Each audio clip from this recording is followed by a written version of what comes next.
Hi guys, Cam here from PhoneDog.com, and we have the Microsoft Lumia, or the Nokia Lumia. Actually, I don't know what to call it. It's a Lumia 635. It's the budget model, the new budget model from Microsoft, running the latest version of Windows Phone 8.1, and we're going to unbox it, see what comes in the box, and give you our first impressions of this device. But let's just get straight into this.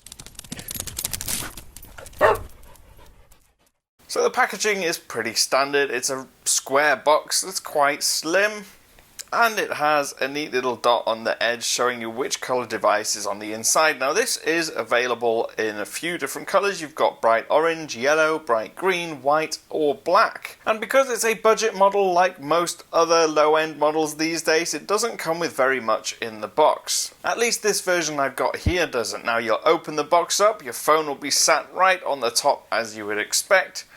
And we just place that to one side as we take a look at what else comes in the packaging. Underneath the left-hand compartment you have your charger. Now what's quite unusual here is that it is actually a charger. It's not a wall adapter with a separate USB cable, it's just a charger, all in one. So there is no USB cable in this box. Under the right-hand compartment what we have is the removable battery. It's a 1838 milliamp hour battery. And because it's removable you will be able to buy spares and put them in yourself. And that means also that the rear cover is removable, but I will go through that a little bit later.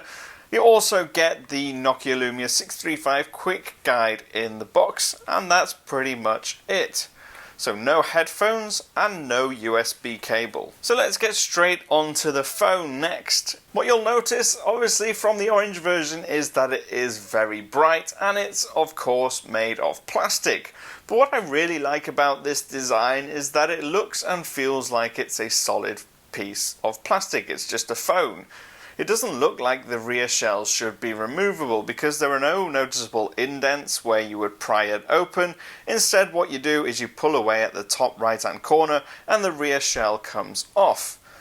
Once you put it back on again, it retains that sort of seamless and almost unibody look and feel, because it does feel very well made. On the right hand edge you have the only buttons on the device. You've got your power and lock key, which is situated a couple of centimeters below the volume rocker. The power and lock key is right in the center, so it's easy for you to get to with your thumb, or if you're left-handed it's very easy to reach with your middle finger. Likewise, the volume rocker is fairly easy to reach as well. On the top edge you have your 3.5mm headphone jack. On the left-hand side there's nothing, and on the bottom is your usual micro USB port. The only other thing really worth noting is on the back. You have your loudspeaker, which gets its own small little hole in the case, and also your 5-megapixel camera. But let's run through some specs, because I know you guys like those things. The display on the front is a 4.5-inch 480 by 854 clear black LCD display. It's not the sharpest on the market, it's only 218 pixels per inch. But on top it's covered by Corning Gorilla Glass 3, the latest version of Gorilla Glass, which is lighter and stronger than previous versions. The 5-megapixel camera, like I've already mentioned, is capable of shooting in 720p, but there is no front-facing camera.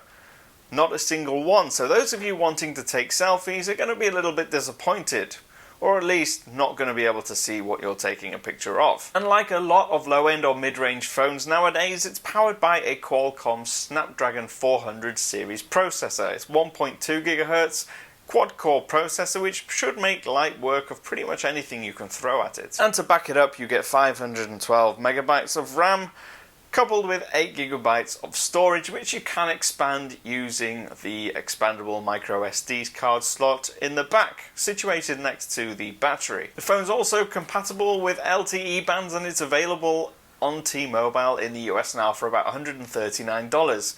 Similar price in the UK. If you want to buy it, it's about £130. And it's also the first phone to ship with Windows Phone 8.1. Now sadly, only some of the features work here in the UK. Cortana is not here yet, so I can't show you that. But it does have the quick access bar that you slide down from the top, very much like Android, and the Flow keyboard is obviously installed as well, so it should make texting a little bit quicker for those of you who don't like to tap individual buttons. But my first impressions are pretty good. It looks and feels great. It's one of the best looking phones on the market, at least if you do like bright colours and you want a phone that feels seamless, doesn't feel like it's a flimsy piece of plastic.